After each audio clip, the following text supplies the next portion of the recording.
it all represents their current level of thinking. The other aspect to this is that sometimes students will come up to us later on in the year as they have had more work with the standard and say, I totally get it now. I understand how energy is transformed and transferred to other objects. The standard, they'll actually say that. And they're like, now I get, this is in May, now I get in September what drives the plate tectonics and how that energy was transferred and transformed. And so through that discussion with the teacher will then rescore that standard for them, and it will appear in Power School for them. Oh, sorry, let me go back. For parents, again, the highlight that the researchers show is the idea of really separating those standards. So you really know how much your student knows about science and how your students are doing with the supporting areas. It also will give you ideas of what their strengths are and areas that should be pushed to higher levels. And then for teachers, because of that focused planning, we're really able to zero in with our with our planning and our assessments on specific learning targets. We're able to work collaboratively together to plan those lessons that are really based and grounded within the standards. And again, it helps us to identify student progress as they're working towards a standard. So the researchers shared with us data from the previous slide, but we asked the students, what did they identify as the strengths? When we review the data, we were able to group the student responses into different categories that you see in the graph.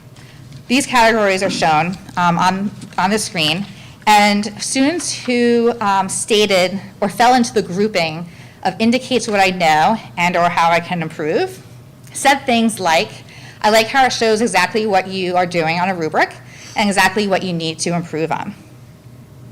Those in the category about less stressful make comments like, there is less pressure in getting tests back, and the grading is more about you and the improvements you can make. Statements in the category challenges your thinking talked more about going more in depth with the learning that they had.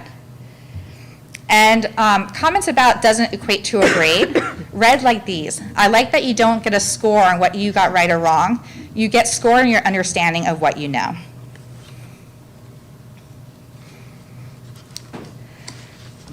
So I'm going to spend a little bit of time on this slide. I'm going to get a little bit deep into the weeds, but I think that's important in our explanation of how and why science uses standard-based grading. So in 2009, Connecticut science standards have been well established. We have developed our UBD curriculum units, and we have been assessed on the CMT. Our work towards developing common formative and summative assessments, performance-based assessments, and our work with the district vision of differentiation prompted discussions within the department about the challenges of traditional grading.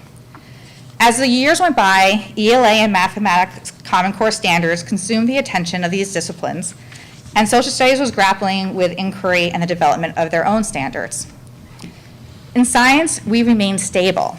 We spent a large part of 2009, 2011 researching and attending workshops by leaders in education, such as Marzano, Pickering, Romelli, and others. We subscribed to online courses and webinars. We visited the Thomas Edison Middle School here in Connecticut to see how they implemented standard-based grading. And this is just one of the schools that we visited in the state, but there are other ones who also participate or also use standard-based grading. And those examples would be True River Magnet School and Old Saybrook, just to name a few. There are also many schools across the country, from coast to coast in California, Denver, Colorado, and Kentucky, who use standard-based grading. And there are some states that require the use of standard-based grading at a K-6 level, such as Hawaii, and then areas of California, such as San Diego.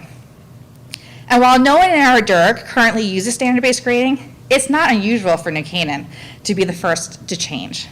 New Canaan is known for its innovations in science and have been leaders of change with our comprehensive Next Generation Science Standard Transition Plan and pioneers in STEM program development.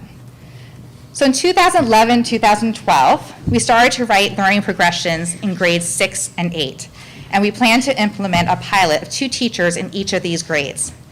These students in grade 6 are currently now your seniors, and the 8th graders have already graduated. In 2012-13, we started a larger school-wide study led by the administration that incorporated teachers and the instructional leadership team to study standard-based grading. And the SACS administrators presented slides to the PCC in May of that year. In 2013, 2014, we had 2 science openings. And we targeted the recruitment of our new science teachers to be those with both deep understanding of science content, but also a mindset to provide effective feedback for students. The administration developed a concrete rollout plan for the full transition and shared it with the school at that point in time as well. Now, up until this point, actually through this point, this was a hybrid system for our students. So all the students who had this in different grade levels, and sometimes they had it in 6th grade, didn't have it in 7th, and then hadn't get it in 8th, were in this hybrid system where we switched over to grades at the end of the marking period. And this created many issues for us and for the students. And so we began to examine ways that we would be able to incorporate this and communicate this out to Power School. So with a plan in place and a bridge to Power School, we were able to implement all grade 6 teachers and students in 2014, 2015. And at the start of that year, the science administrator sent a letter home to all of the 6th grade families explaining the system. And these students are now your current 9th graders. So these students went through standard-based grading in 6th, 7th, and 8th, and are now sitting in 9th grade. In 2016-17, Christian Dockham, the then high school department chair, and I planned the transition to the high school. We knew that we shifted to standard-based grading. We needed to design a system that would still allow the high school to use science data to appropriately place our students. In addition to the already established high school criteria, we identified assured experiences where students' scores represented their performance at higher level learning. And now we're in the current year and years to come. We are revising our learning progressions to match the next generation science standards. So with a history that explains some of why science use standard-based grading, this slide actually talks more about why we continue to use it. Our students are being asked to do more in science than ever before, from explaining their thinking and making their thinking visible at various levels of depth of knowledge, to identifying authentic audiences and engaging in performance assessments. The next generation science standards require students to work in multiple levels and across domains. Our district document, the Student Learning Expectation, which can be found on the Student Handbook website, shares the student learning expectations. And if you look at the expansiveness that is expressed in this document, you can see it parallels the principles of grading. So it talks first about students engaging in feedback and monitoring themselves and looking specifically at learning strategies. It also should remind you of the teacher evaluation system as well.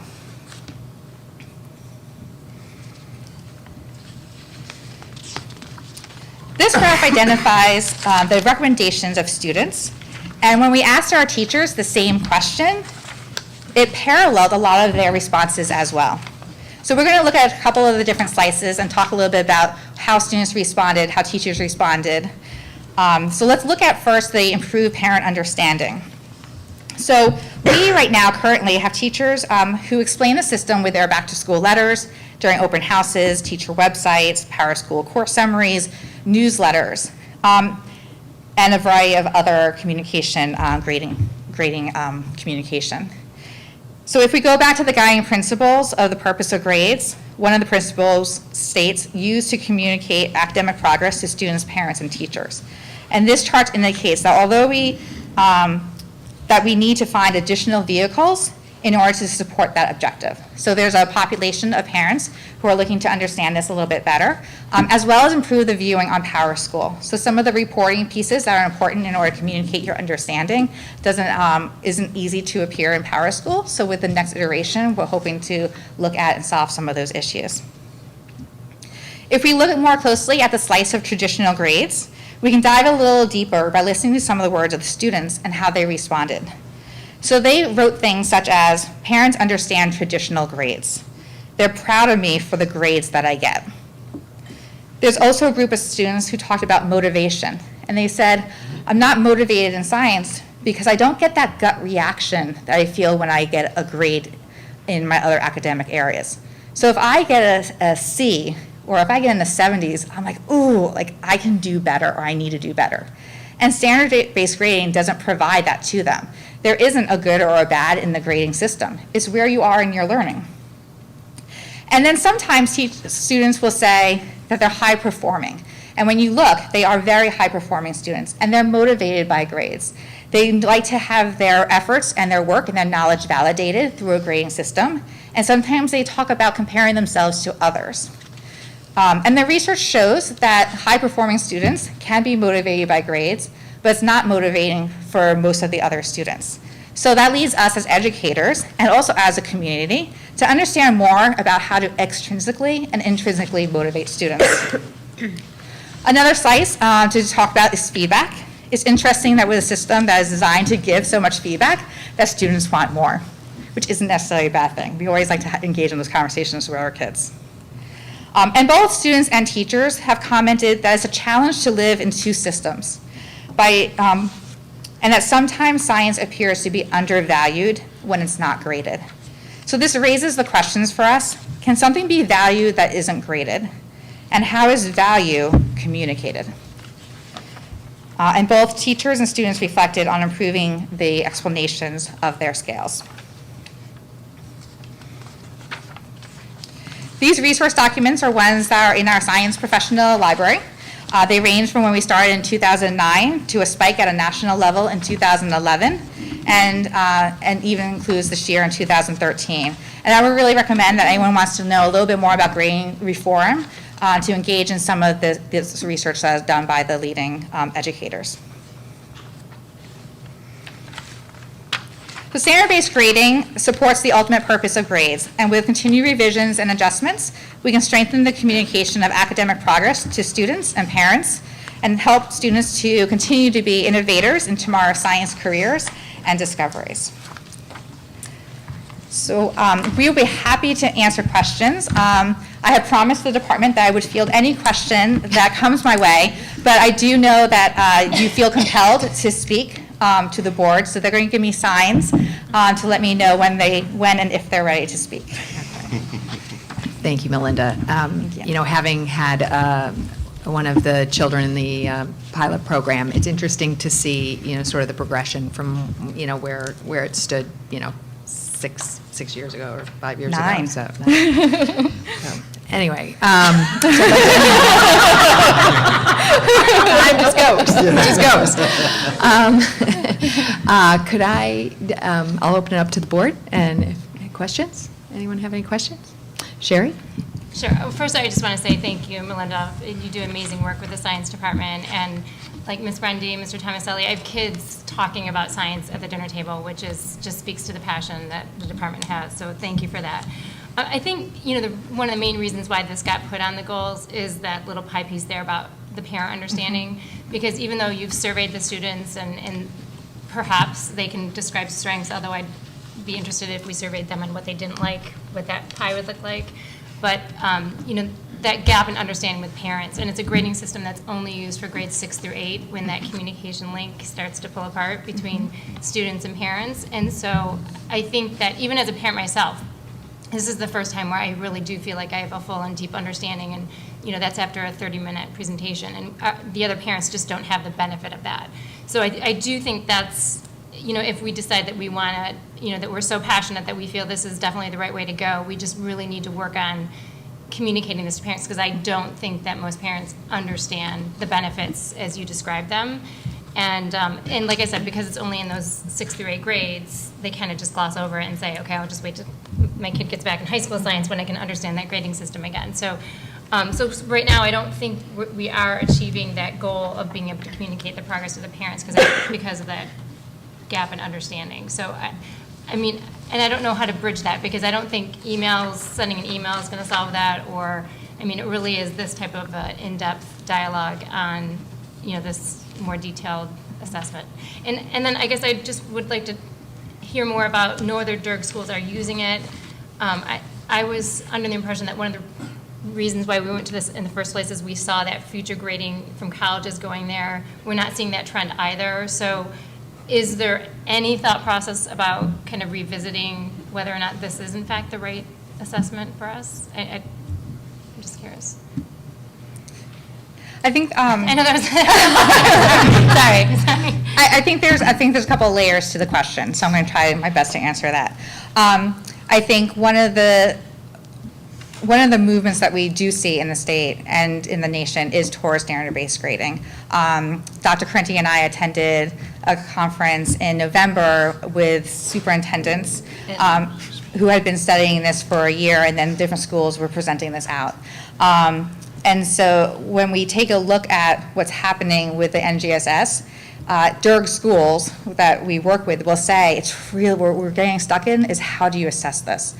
So there are conversations. I did poll our DERG schools before the presentation, and many of them replied back, like the talks are there, the talks are happening, but there's just not at that implementation piece yet. I also think too, if you're talking about a change in a grading system, it goes back to those questions on why. So if you go back to those grading principles, what are the questions, what are the things that we want to hear? So the communication piece you mentioned, and the department talks about it. Like they all reflected that can be a struggling point for both parents and for students. And so what are some ways that we can do that? And we started just shortly brainstorming some ideas of how to do that. You mentioned that this presentation was helpful, so there's other ways that we can try to get out to parents to make it accessible, because if it's a tool that gives you information on where your student learning is at a specific indicator, well, why wouldn't you want that? So we have to bridge that communication piece. Penny? So thank you for this presentation. It is, I understand the standards that you're applying, and I think that's great because I'd always heard about this previously. I guess what I'd like to know, and not necessarily for this presentation, maybe I would definitely make it suggest to be a Board of Ed goal for future presentations, is where do we want to go with it? Mm-hmm.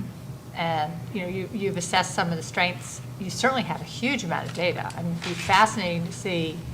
If you keep it up, be really interesting to see in the future, taking students who had 3s or 4s and maybe seeing how they did and how much science they took in high school. There are all types of things you might be able to follow.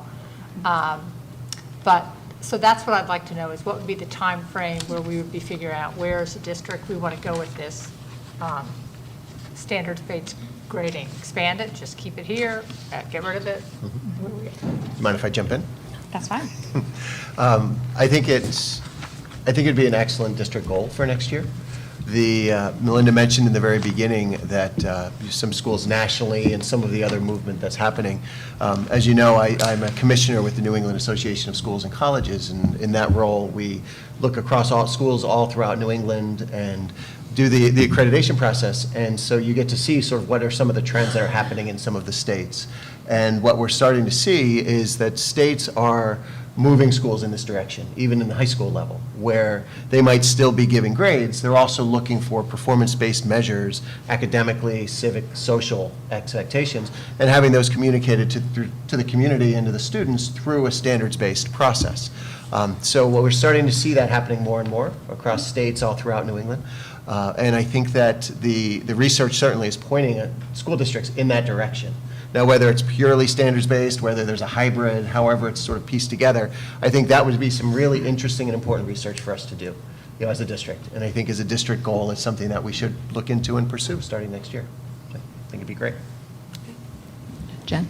Well, I mean, thank you very much. I have a senior now who started the pilot program with Alicia, and I have a daughter now in Ashley's class in 7th grade. And again, like everyone said, like I totally understand it. I think it's really a positive approach to learning, and I really like that because it keeps people, wanting to do more. I guess it is confusing it for parents too because it's only science, and again, like the path of where we're going to go with this. It's like, are we going to grow it, or is it going to just stay in science, or? So I think it's really important, again, to communicate to the parents, but also, again, like, I guess, I don't know. It's always confused me, like, why it's only science and it hasn't been, broadened to other subjects, because it is so beneficial to the students and their learning. So, I don't know, just another comment. But thank you. Maria? I totally think the standards-based grading for the academic portion makes a lot of sense because it really highlights what a student doesn't know and where they can improve. What I kind of worry about is the non-academic, like the habits of success, which might penalize a certain personality type over another in one subject, where a student might demonstrate habits of success in, say, their other interests outside of school. But here, when it's embedded in the grade, you might, it might have a negative impact. So what I'm wondering is if students coming from other schools come here, how are they acclimated to it? And when students leave to go to other districts, how are they, is there an impact on that? And to bring up the college issue, I know colleges are still grading on what % of content do you understand. So I would hesitate before going full force into high school, where it won't match what the students will experience in high school. So to shorten this, I think looking at what you've done so far to see if there's any places where maybe girls over boys do better, analyze the data a little bit more before moving forward. Did you have another question? Any other questions? Tom? The state of Vermont has actually already gone to proficiency-based learning at the high school level. And it has totally wreaked havoc as far as looking at a transcript and understanding the grading system. So they are forced to convert all the grades at most high schools. So there's a lot of work to be done when you adopt this sort of system. So like Maria says, I would suggest we sort of go slow, but I'm very much in favor of the idea, and particularly at the middle school level. So that's Great. New Hampshire's right behind them doing the same. yes, yeah. Penny? So do we tell students what the goal is, that we want you all to get to be 3s and 4s, or for these different areas, or I'm very goal-oriented. So if I'm the student and I want to game or I want to learn the system, what's the goal for the student? Is there an educator who want to talk about the process? Well, I think we try to tell. Come on up. Everyone else just. I think we try to tell most students that level 3 is goal when we're still setting the foundation for helping them understand standards-based grading. But then as a year progresses, and I think as they get older and more mature, they start understanding where they are as learners. Some students start off as a level 1 and they grow at different rates, and some students start at level 2 and grow at different rates. And so we kind of talk about how we all grow in different shapes and sizes and at different rates, and students learn at different rates. And so every student learns and progresses on a scale that's appropriate to them. And so it's very adaptive for all students. It's a great tool for differentiating students' abilities. And so it's helpful that way. And we do also like that we have our separate habits from our standards, and so some kids, they learn quick, and they can hit a ceiling really fast in many of their academic courses. And so level 4 is where we push them, but maybe they have to work on their habits, and these are habits that transfer in a lot of classes, and you'll see that skill not just in science but in other places where kids have to work on these things that that are important in life, not just in science. That answers the question. Penny? Laura, could you give an example of the habits for success? Give them an example, like organization. What kinds of things sit within that habits of success? Sorry, I was one of the pilots of the Habits of Success scale. So there's 4 basic habits that the students focus on. One is preparation, coming to class on time and prepared with their materials, with their homework, and everything's done, and that would be like a level 3 if they do it on a regular basis. Again, we don't expect perfection. We do understand students have good days and bad days, and level 3 respects that. And the scale goes up from there and down from there as well. In addition to preparedness, we have active learning, different things that students do to show that they are learning something in our room, like participating in the activities that we ask them to do, asking good questions to promote higher order thinking. In addition to that, we have collaboration, students learning to work with one another, and again, working with diverse needs in the classroom, that's also important. And then finally is self-management, just being in control of yourself and reflecting on your own learning and what you can do to problem solve to increase your level of understanding in your academics. Sorry, Gianna. I just No, that's all right. thought it would That's be all right. helpful. Sherry? So I just really want to loop back to how the goal is articulated, and I think that you made a good point that I think probably the way we currently stated the goal is to look at the standard-based grading for science in grades 6 through 8 doesn't make sense. I think what we're all saying is that we really do need to look at this in a broader context, and as passionate as Melinda is about this for science in grades 6 through 8, we should have kind of the whole system plan, and if there isn't a role here in the whole system, then it may affect the science in grades 6 through 8, because having this right now, just this one slice in isolation is, like Jen said, confusing or hard for people to understand. So I do think that we should think about redefining this goal in a broader goal. And just to loop back on the parent communication, I would recommend, as long as we have this in science grades 6 through 8, that you actually even do like a little workshop with your teachers and have them have an elevator speech on this. Because, I mean, I've heard to give you this, I've heard it described in very different ways by different teachers. So I just think we need a little elevator speech workshop that's delivered at every open house, because that's really the opportunity to get to parents and have them understand this, and just make sure we're all talking about it in the same way. Penny? So I guess one of the things, and I don't know if you can answer this, but I'm interested in is how effective do you think this is in increasing student learning?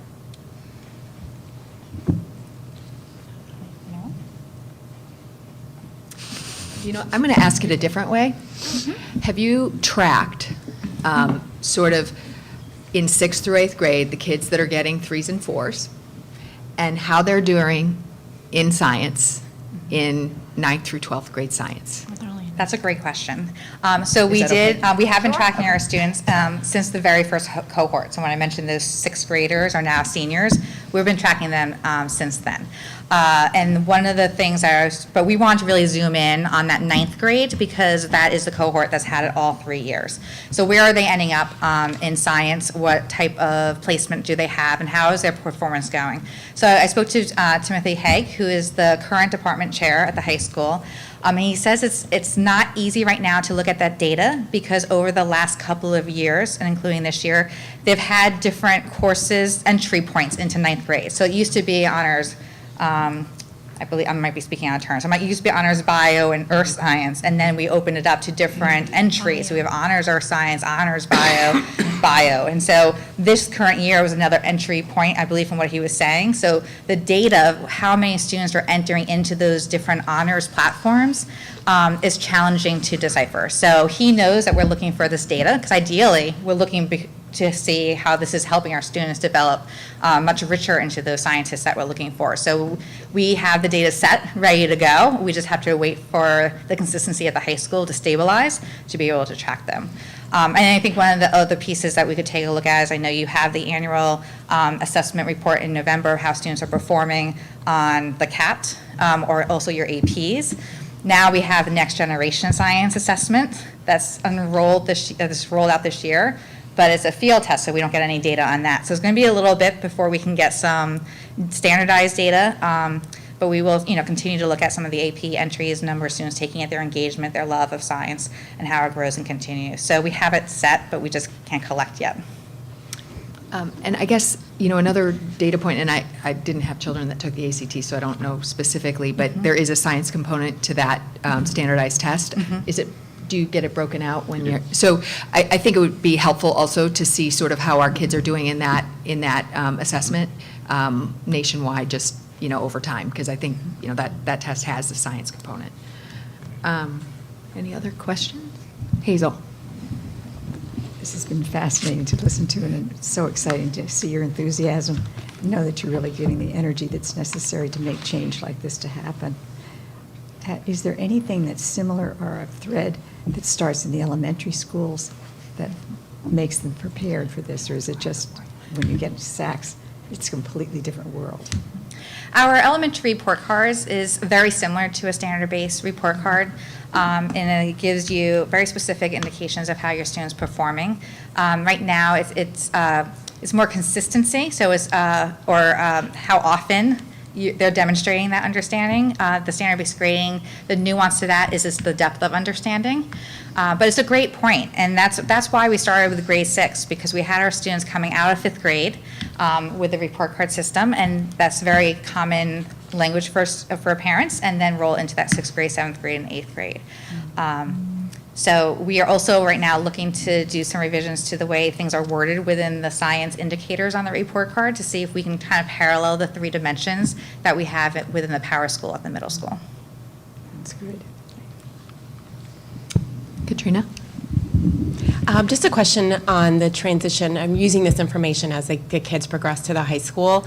I think, having the granularity and the scoring at such a, detailed level, I would assume would be very helpful in being able to say back to a parent or even a child that over the course of grades 6 through 8, you seem to demonstrate a real deep understanding. You're at a 4 in, like, say, biology, maybe a lower level of understanding in chemistry or physics.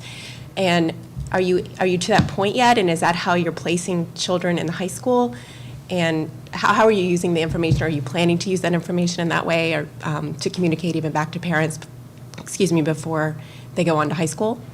We haven't talked, the high school isn't currently using the data in that way yet.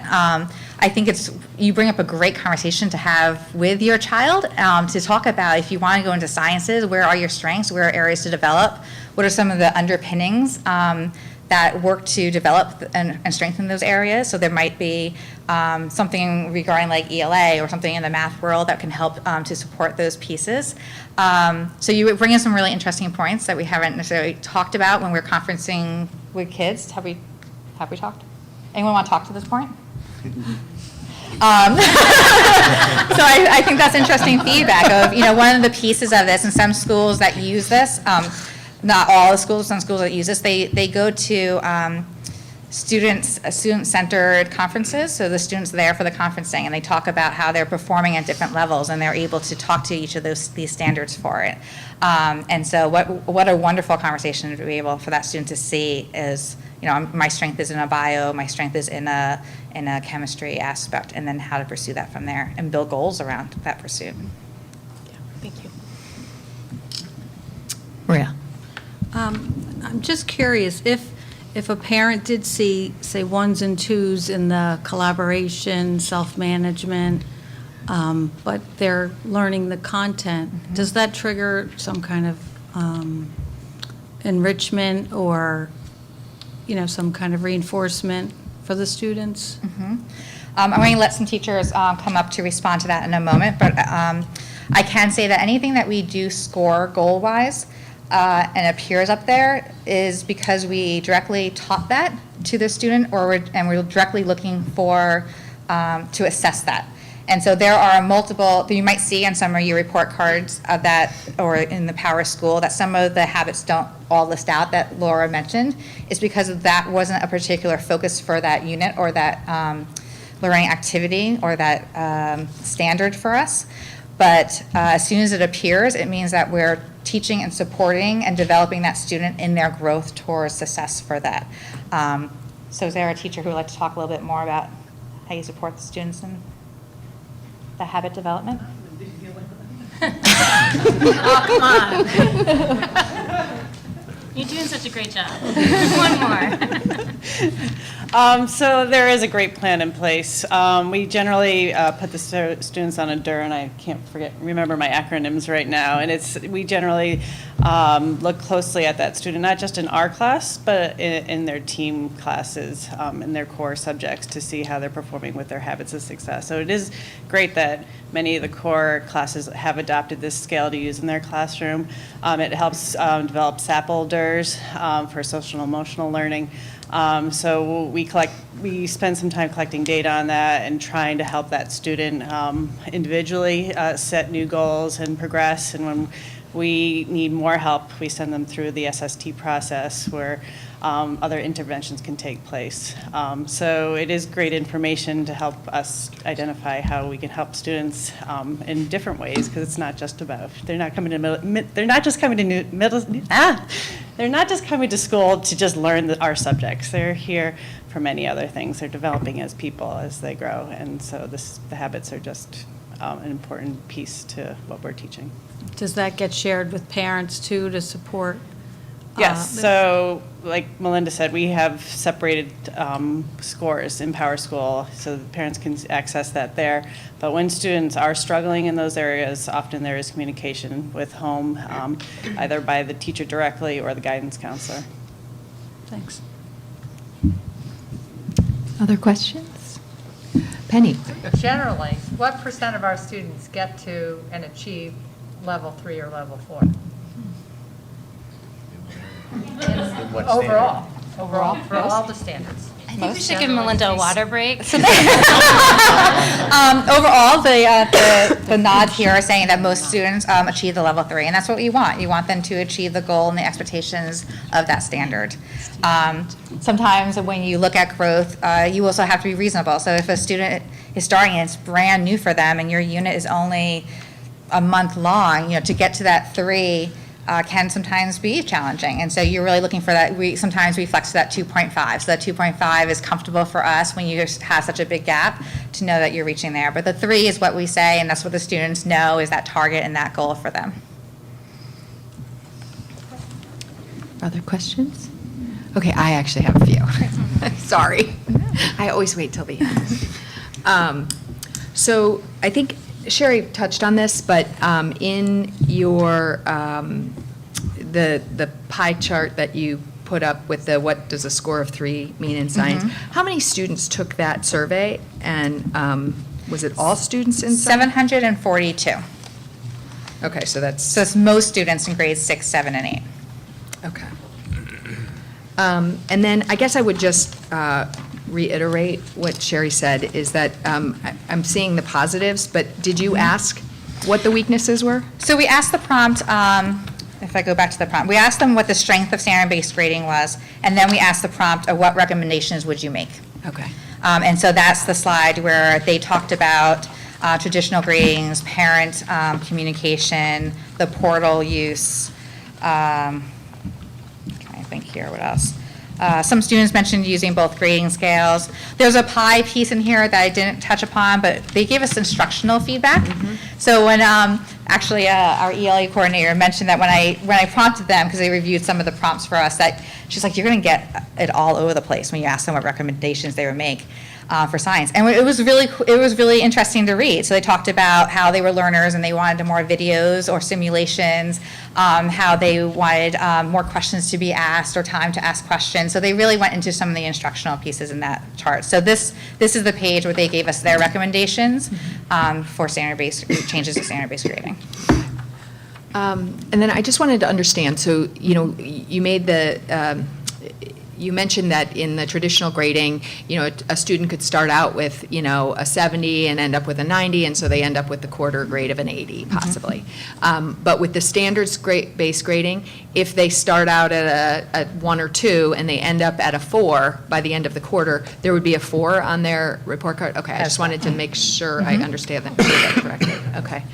And sometimes they blend across quarters. So I think some of our teachers will talk about how we do report out quarterly, but sometimes our units will go across quarters. And so you might see, like on that slide, multiple quarters have the same standard because it was and sometimes that can be a point of confusion where at the start, you might have for one quarter a pre-assessment that shows a 1 and the next quarter it shows a 3. And so your student isn't a 1, they're actually a 3 because that's where their final learning was demonstrated.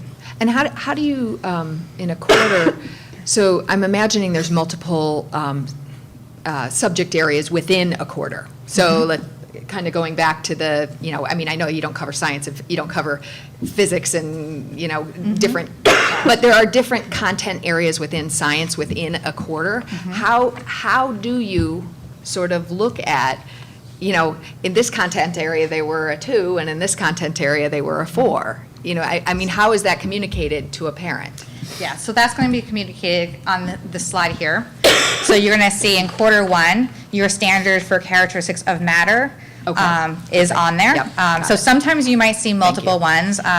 This isn't a great example because it doesn't show that right now, but I assume probably in quarter four, you might have some things about cells, and then a new standard will pop up, because remember I said once we score a new standard, it appears in here. So we have one about body systems. And so you will have kind of them grouped together by those quarters shown there. Okay.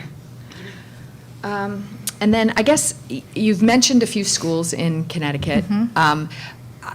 It's easier for me do you have a percentage, both in Connecticut and nationally, of middle schoolers using standard-based grading in science? I don't have a percentage. Okay. Okay. If we could, at some point, get that information, I think it would be helpful, just to everybody. And I think, I guess, I think you've heard from a few people, we need to sort of figure out how we communicate this to parents. Because I agree that, I just seeing this, having been a pilot parent, had no understanding and really sort of was frustrated as a parent. And I do still get calls about this process from current parents. So I think it may just be a parent education and spending more time, but we want our parents to understand and be on board, because I think it'll make the whole process work better for everybody, the kids included, so that they can be encouraged by it. So, because from what I'm seeing today, it does seem like an interesting way to go. But I agree, we do need to see what colleges are doing, because I think the whole purpose, when it was communicated to me originally, was that this was something that, was the future of grading, and I still hear that, but I don't think any of us, and I have a college student now, there's been no communication from her university that they're ever going this way. And so I think as parents, we want to see what the purpose is. And if we're never going to get there at the collegiate level, I think we do need to reevaluate what we're doing here. Despite how great this looks in working with kids, we do need to get to preparing our kids for college. And so I think we just need to do a little bit more research and parent education. And it may just be a parent education piece, but that would be great. Anyone else at the last second? Okay, thank you. Thank you, everyone. Thank you so much.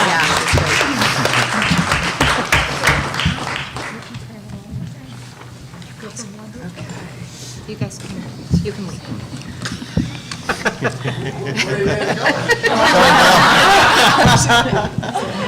Yeah, she deserves it. Now, Bill is learning how Joanne feels when we do statement of accounts. Right. Bill and Cindy This is both. kind of all right. Yeah. Okay, so the next item on our agenda is the graduation requirement update with Mr. Egan and Ms. Well, Rivera. Why did I say I saw? Cindy and I wish I could say all my friends were here to work with me, but Ari and Dave are here, and they've contributed to some of our work as well, so they're here to help answer some questions. We're taking a look at where our current graduation requirements are and where the law is and where we need to go. But we could start with our board goal. The board goal says we're going to take a look at our graduation standards, making sure that all NCHS kids meet our graduation standards, but take a look at updates as well, revolving around this goal.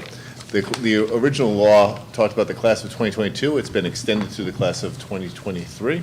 And then also take a look at the impact on scheduling as well. So the class of 2023, just so you know, is the 7th grade group of students here at the that will be coming to the high school in 2 years.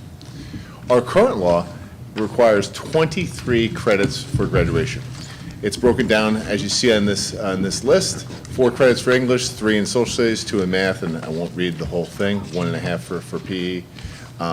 And for VPA and career and tech ed, it's 1.5 total credits, and then 0.5 for a comprehensive health and substance abuse prevention. In addition to that, there's 7.5 credits for electives as well for students. our future requirements, it's going to be 25 credits statewide, 9 credits in the humanities. So you can see a big difference between how it was broken down before, where it was prescribed 4 in English, 3 in social studies. It now breaks it down by the humanities. Science, technology, engineering, and mathematics, 9 credits there as well.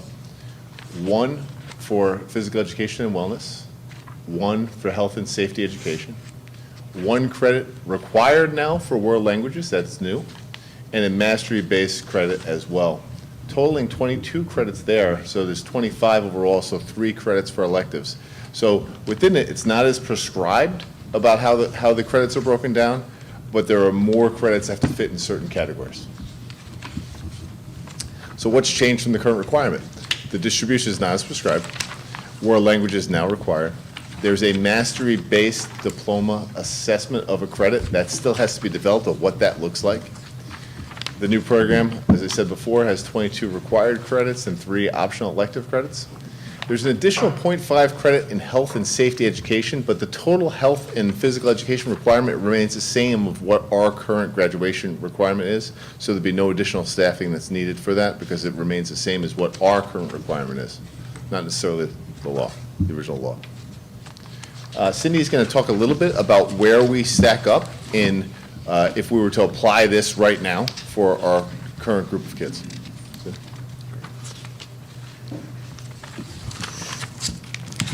Yeah, so we broke this down again to show where they would fall within the distribution. Humanities, English, social studies, the fine arts would all fall under humanities. The STEM subjects include science, the technology, engineering, our career and tech ed classes all fall within, mathematics all fall within those STEM requirements. And so what we're showing here on the right side is that currently 93% of our students already meet the requirements of 9 credits in the humanities, 75% in the STEM area. A little bit too? Sure. So within that STEM requirement, we're probably going to have to take a look at our program. We're probably going to have to take a look at our program a little differently. So what we've currently done is taken a look at everything in what's called the CTE area and said those are the STEM courses. Anything in the arts, we've kind of said, well, that's fine arts. We may need to look at our program a little differently to say if there are technology courses that are in the arts, they could be applied to the fine arts or to the technology area, but not both. So, for example, things like music tech may be able to apply for our STEM program, and that would raise our percentage in that area. But we're certainly going to have to take a look at our courses a little differently. I didn't mean to interrupt, but I thought it was an appropriate time to talk about that. I was going to say that. Of course you were going to say that, I'm sorry. So yes, and I think even our percentages there, I think what you're seeing is the fine arts, we have the 1.5 credits, which really is the fine arts and the CTE credits combined there. I'm not sure how that breaks out, but so we're seeing that foreign language, even though we don't have a requirement for world languages, over 96% of our students take that because, of course, colleges require this. We still, really align what we do based on what colleges are expecting. The other thing that's interesting is no longer a U.S. history requirement. So that would be up to, I would guess, the Board of Ed to decide whether that is still essential. Certainly colleges look for that still. So I think there's some work that still has to be done around what do colleges look for still versus what we're going to put together as what our requirements will be to meet all of these standards here. The other thing that, we certainly hear from colleges around STEM and wanting more science, technology. We offer an awful lot of electives in those fields, computer science, engineering. So we have an awful lot that kids can choose from. So I don't think we have to change what we have in order to meet these standards. It's a matter of working with students to make sure they're getting them. And currently, about 77% of our students earn at least 25 credits in order before they graduate already. They don't. That 23 is on the low side. Most students meet 23, and then quite a few meet 24.2 something. So they're very close in terms of getting their requirements in. So I don't see a major change in that as well. And this last slide that I'm speaking to there just shows how we would adjust in terms of a 4-year plan for students, probably from the counseling point of putting a plan together, how we would look at this and work with students around that. And certainly some things that we're going to have to do moving forward is we're going to take a look and see how our current courses meet the new requirements, like I talked about with our technology courses. We're going to expand opportunities for all students in courses where there are it needs to be an analysis of credit distributions. For example, in world language, 96% of our students already take 1 year of world language.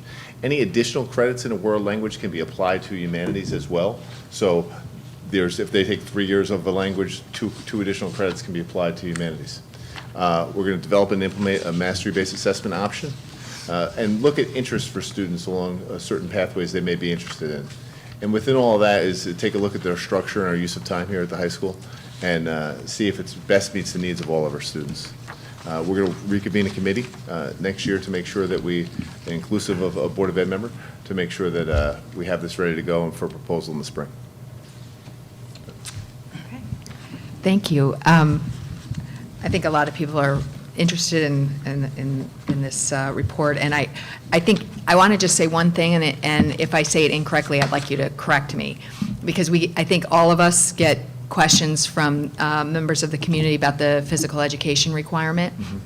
And as I look at it here, they will reduce the physical education requirement by 0.5, but then increase the health ed from what we currently have by 0.5. So we net basically the same. So parents thinking they can get less health physical education in these new requirements, we will not allow, we'll need to have kids taking PE and that is and health. Correct. Our current requirements at the high school are different from the current law that's in place, and we require more. However, the new law really is a wash in what would be expected. Okay, that's helpful. It's been asked so many times. I think it's important for parents to understand that we won't be able to shift that. So do I have questions or comments? Jen? I just have a quick one. So this might be a kind of a stupid question, but with the mastery-based assessment, what is that? Is that like independent study? We're going to have to take a look at it. It's really something that we're going to have to develop, but something that's done over a period of years. So you could look at a simple thing for me to think about is the arts.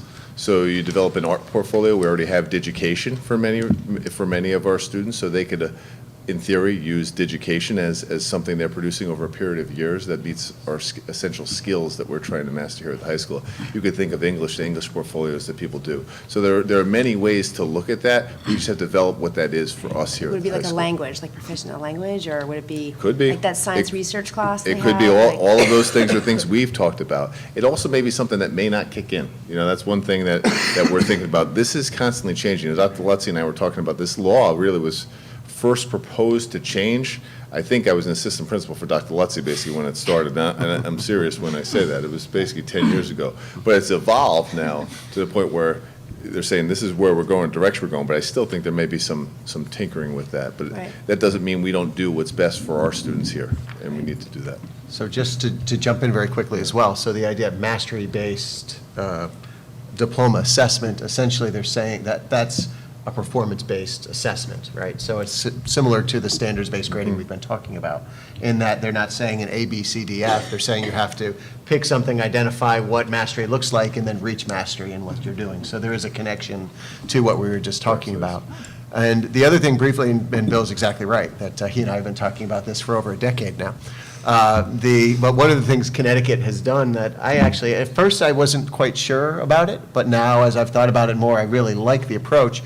Instead of really outlining the courses that students have to take, again, Cindy mentioned the U.S. history, and there are plenty of others that the state currently requires, they've really said, they've bucketed them up a level higher to say the humanities, STEM, and then a couple of others, and then they leave it to schools to really develop their expectations for their students based on, the guiding beliefs of the community, of the educators, of the board, in making some of those decisions. And I think that's a wise approach. It does take a little more time locally for us to have those conversations and develop those expectations for our students, but I think that it is a valuable approach to take. And similarly, I know Massachusetts is taking an approach like that, and they've had some positive results around that as well. So I think it does take some more work at the local level to identify those courses that may be the must-take courses, but as they've always done, we can add extra layers on top of what their expectations are. We just can't go, beneath them. We can't go less than they've expected. So we could say, as an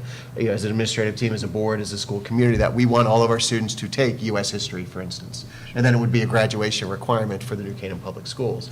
Not every school district in the state may do that, but you can do that as a board and sort of say what are those assured experiences that we want all students to have prior to graduation from New Canaan High School.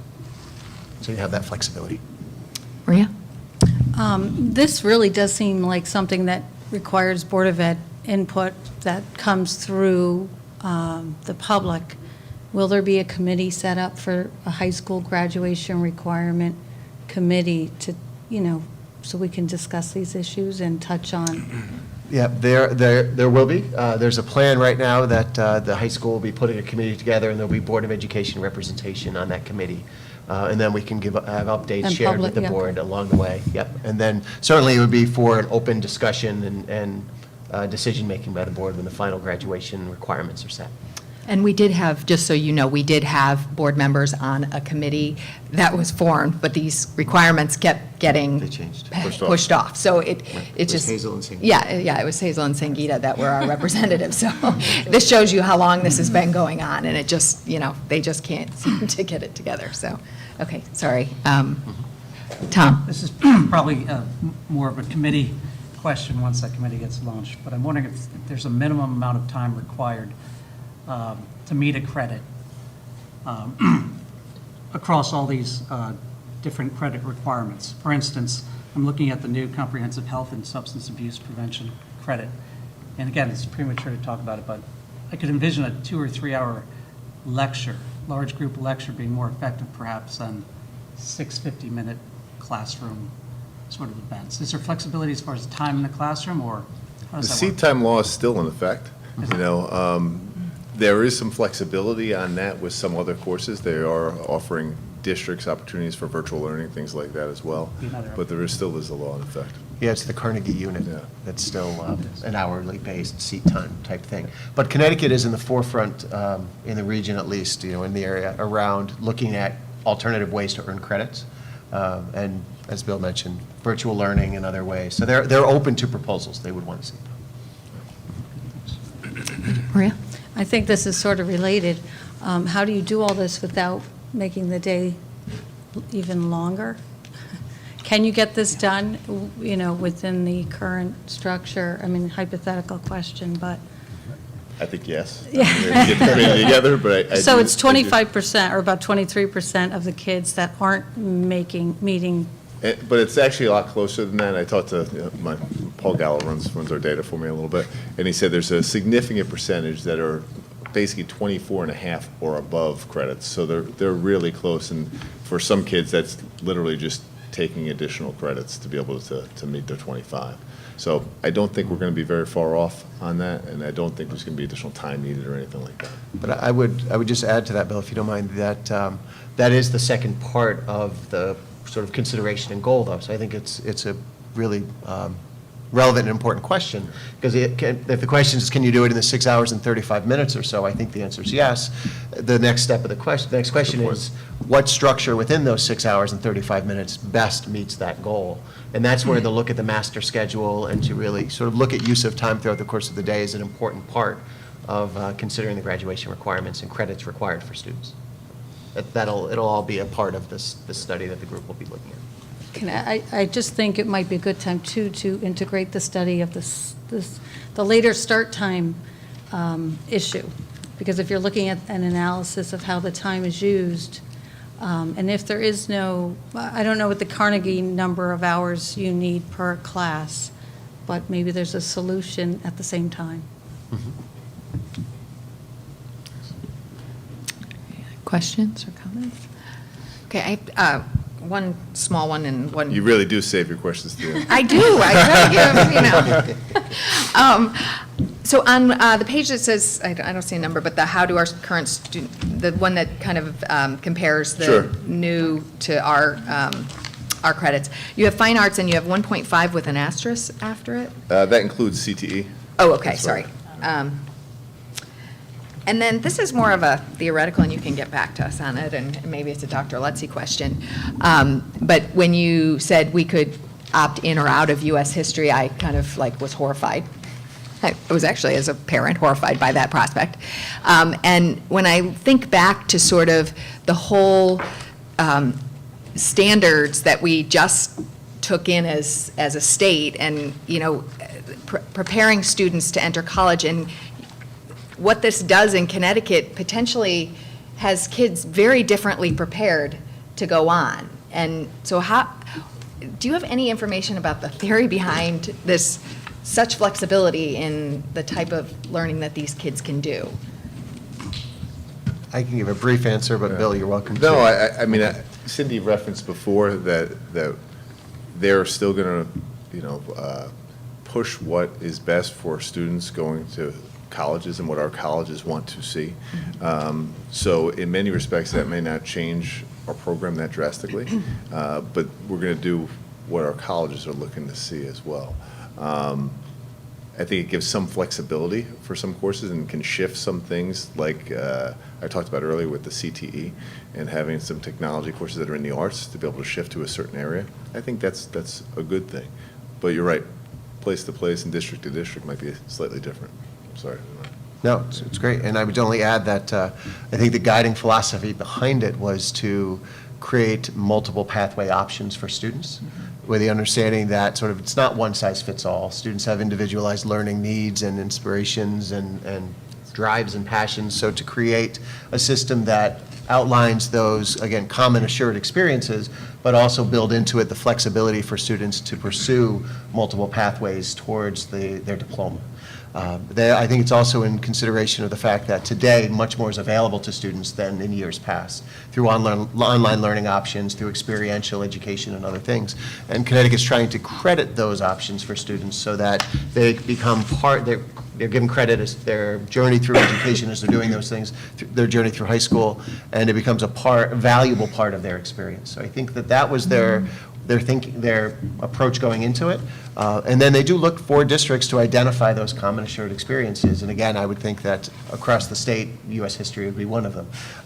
When I first heard it, I had a similar reaction because what standard are we setting? However, when we look at sort of how things have gone, you look at Massachusetts, it continues to score at the top of across the country, along with New York and Connecticut. So I think we're in good company with this. So it's just a matter of sort of growing into it and learning it. My quick answer. Okay, Maria.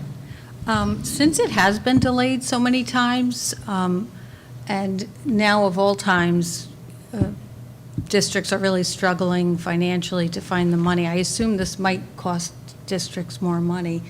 Are we sure this won't get delayed again? Or is that a possibility? It's always a possibility. Yeah. This is the first time it seems to have legs. And when I say that, where a lot more districts are establishing 25 credits as the minimum standard. So it seems to be getting a lot more traction. So in that respect, I do think it's something we'll go through. But you're right, for some districts, there may be a cost. I would add, I don't think it's just, now that they've taken this step, I think it'd be very difficult for them to go back to the system we're currently under that sort of requires certain credits, because now that they've opened it up for schools to make some of these decisions. So they may push it out because of the financial pieces, but I don't see it changing too significantly. So I think that the work that we do as a committee, the recommendations that come forward, whether it starts in 2023 or 2025, 2027, when we design them right and do the work we're doing, it'll be the right work to do for kids. Because I do think one of the advantages to doing what they're doing, along with the multiple pathways things at ways, it's also a way to assure that schools are programming for all of their kids. So if we're requiring all students to have 9 credits in humanities, 9 credits in STEM, then we have to be sure that we have course offerings and opportunities for students across the board in all grades, at all interest abilities, what have you, for them to take and to earn those credits. So I think it's also a way to be sure that your program of studies is appealing in some ways to all of your kids, which is, I think, is a good thing. Okay, thank you very much. That's great. Good night. Thanks, Cindy. Thanks.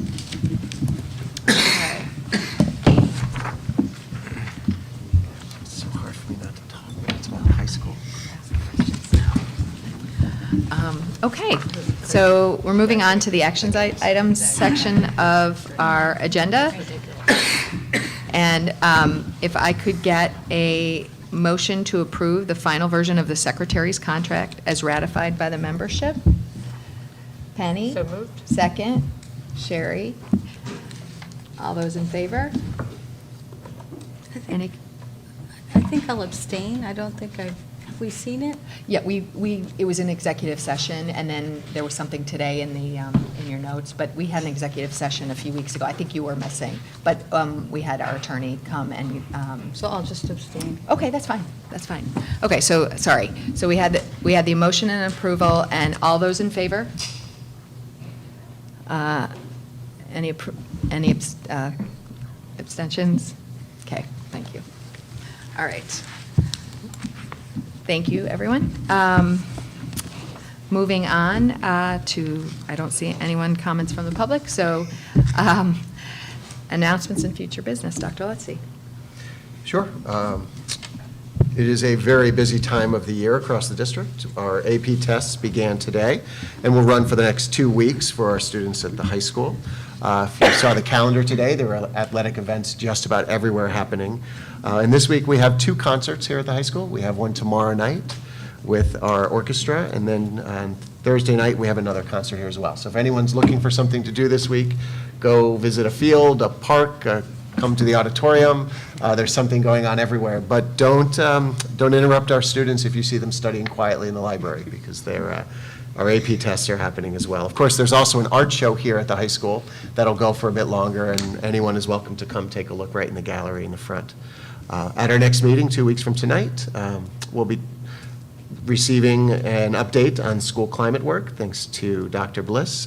Dr. Krenti and I will be putting together a brief tri-state summary of the report from their visit a few months ago. Joanne has been working on a presentation around Goal 5. We thought about how we do share our presentations with the board regarding different goals, and primarily Goal 1, but thought that it'd be interesting to hear an update on Goal 5, which is the stewardship goal for the board. So we'll talk a little bit about some cost-saving measures and other things that have been put in place. Statement of account with transfers, and then we'll have an executive session most likely as well. Thanks. Great. If I could get a motion to adjourn to executive session in accordance with Connecticut General Statute 1-200, Section 6, and 1-200, Section 8. The subject to be discussed concern real estate matters and deployment of security personnel or devices and pending claims and litigation. Can I have a motion? Penny? So moved. Second. Katrina? All those in favor? Okay, it's unanimous. Thank you. Thanks.